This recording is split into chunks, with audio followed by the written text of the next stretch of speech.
Buenas tardes a todos, bienvenidos a mi canal. En este vídeo vamos a hablar sobre el modelo 145. Normalmente recibimos en el despacho muchas consultas acerca de la correcta complementación del modelo 145.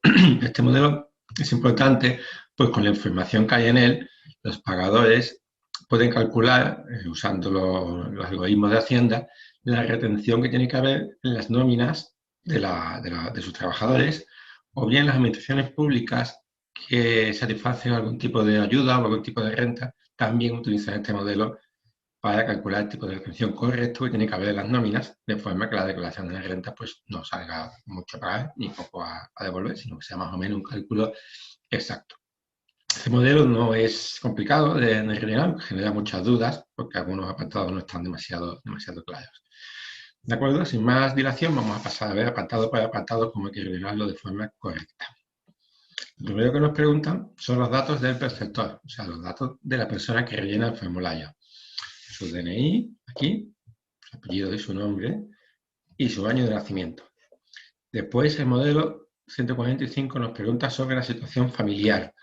En este hay tres apartados. El primero de ellos es para familias monoparentales, es decir, personas solteras, viudas, divorciadas o separadas legalmente, con hijos menores de 18 años o incapacitados y sometidos a la patria potestad, es decir, que convivan con uno exclusivamente, sin convivir también con el otro progenitor, es decir, no tiene que ser descendientes que convivan solamente con uno, es decir, que en el convenio de divorcio, si existe, tenga asignada la guardia y custodia uno de los cónyuges, la convivencia con uno de los cónyuges. En ese caso se marcaría la casilla 1 y luego habría que irse al apartado número 2, que ahora lo veremos.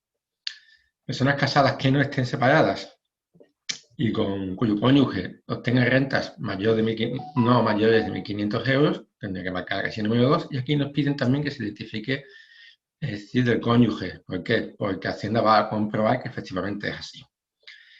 Y el apartado número 3 es el apartado que es el cajón desastre, donde hay que marcar aquellas personas que no estén ni en el 1 ni en el 2. Esa marcaría el 3, es decir, la distinta de las dos anteriores, soltero sin hijos, casado cuyo cónyuge tiene rentas superiores a 1.500 euros, etc. Es la más habitual. Después nos pregunta si tenemos algún grado de discapacidad.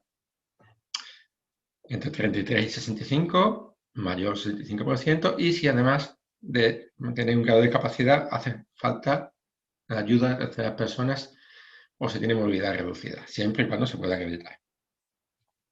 Los siguientes dos apartados, movilidad geográfica y obtención de rendimiento, son para tener una serie de deducciones en la declaración de la renta, pero son complejos puesto que requieren cumplir con una serie de requisitos, ¿vale? Normalmente nosotros pues recomendamos no rellenar estos apartados, dejarlos en blanco, con lo cual la retención será un poquito superior a la que debería de ser y luego la devolución en la renta pues sería mayor.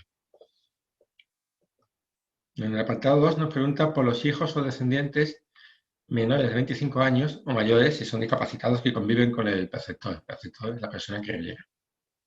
En este caso, el requisito es que no perciban rentas mayores de 8.000 euros, pues entonces estarían obligados a hacer la declaración de la renta independiente.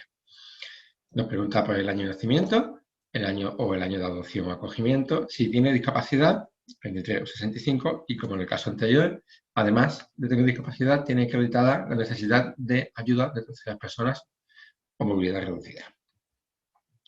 Y por último, en caso de que el descendiente conviva únicamente con el perceptor, tiene que marcar también esta casilla para aplicarse la deducción por hijos totalmente. En caso de que conviva a la vez con el padre y con madre, o con los dos ascendientes, pues entonces no la marca ya. El apartado número 3 es igual que el anterior, pero con respecto a los ascendientes, es decir, a los padres. Siempre y cuando sean mayores de 65 años o menores discapacitados. Igualmente, existen requisitos de que las rentas que perciben no superen los 8.000 euros anuales, porque entonces deberían de hacer su propia declaración de la renta, si procediese.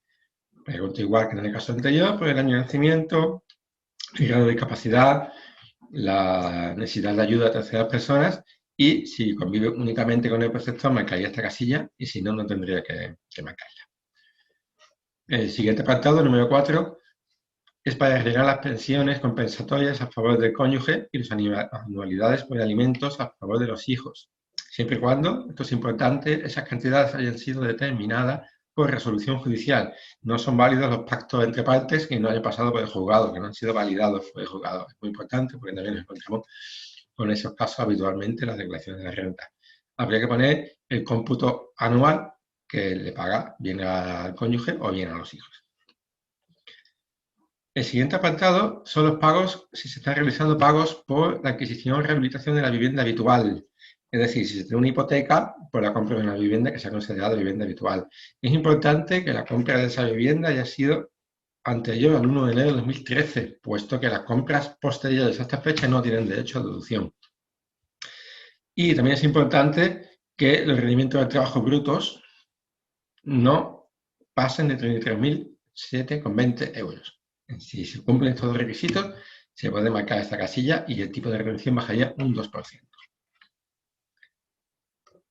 Aquí tenemos en el apartado 6, pues simplemente la fecha y la firma de la persona que ha rellenado el documento.